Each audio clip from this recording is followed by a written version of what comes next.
next example. The local school board has been advertising at least 65% of voters favor a tax increase to pay for a new school. A local politician believes that less than 65% of his constituents favor this tax increase. To test his belief. So these are the words I underline, just to kind of understand that this is a test hypothesis or hypothesis test question. Okay. To test his belief, his staff asked a simple random sample of 50. So what is this? This is n of his constituents whether they favor the tax increase. So, and 27 said they would vote in favor of the tax increase. So from the sample, they are getting 27 people saying that they will vote in favor of the tax increase. So which means we can now find the p hat from here.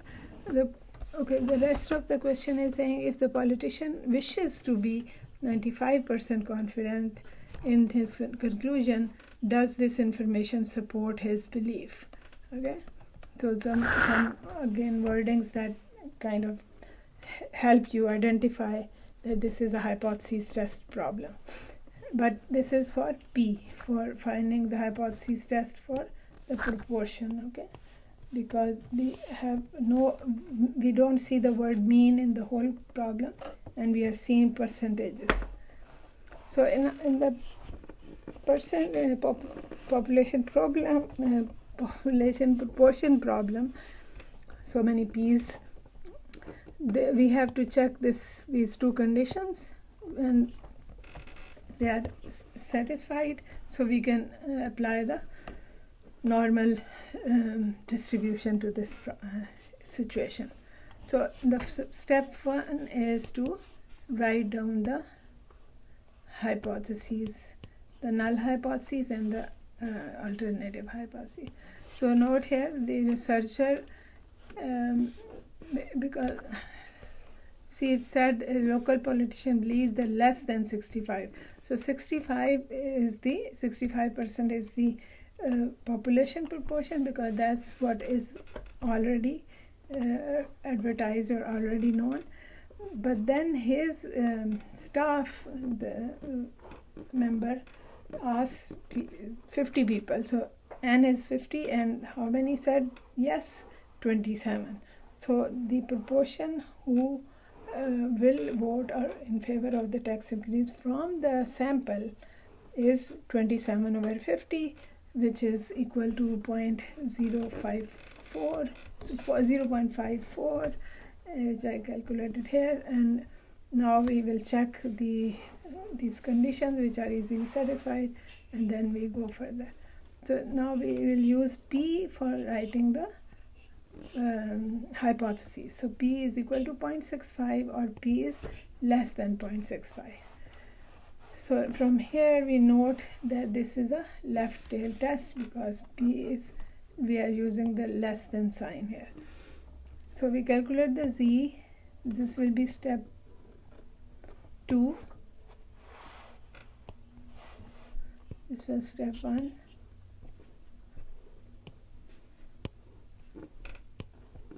And this is step 2 now. If we calculate Z, it is coming out to be negative 1.63. And since it is a left tail test, it means that we will have this kind of diagram, and we are looking for the area to the left of the negative 1.63. So I do that, and I calculate the p-value. So if the p-value is equal to probability, Z is less than negative 1.63, which is equal to 0.516. How I got that? I'll just look up the negative 1.63. Now note here,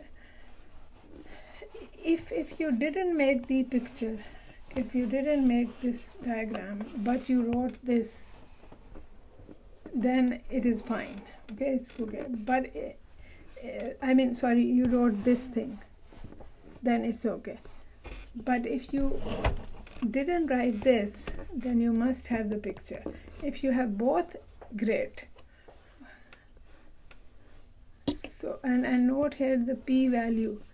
So do not mistake it, write p, or do not use the uppercase p, because lowercase p is for proportion, uppercase p is for probability. So this is p-value. So you must write the whole word p-value. Sometimes it is written as p-value, no dash between, but it's better to have a dash between. Okay, p-value, p-value. But we read it as p-value. So it is coming out to be 0.516, and now we look at our alpha. Alpha was 0.05. So now the comparison. So this was step 3, I would say, and now we are going to do the comparison. So this is going to be step 4. Yeah. So which we are seeing that the p-value is greater than alpha. P-value is greater than alpha. So we fail to reject the null hypothesis. So how do we interpret this? You can call it like step 5 interpretation. So at 0.05 level of significance, there is not enough evidence to support the politician's belief. Why did I use politician's belief? Well, because that's how the question was worded. It didn't use the word claim. If I write claim here, will it be false? No, it will be okay. But just you use the question words from the problem, okay, to answer the question.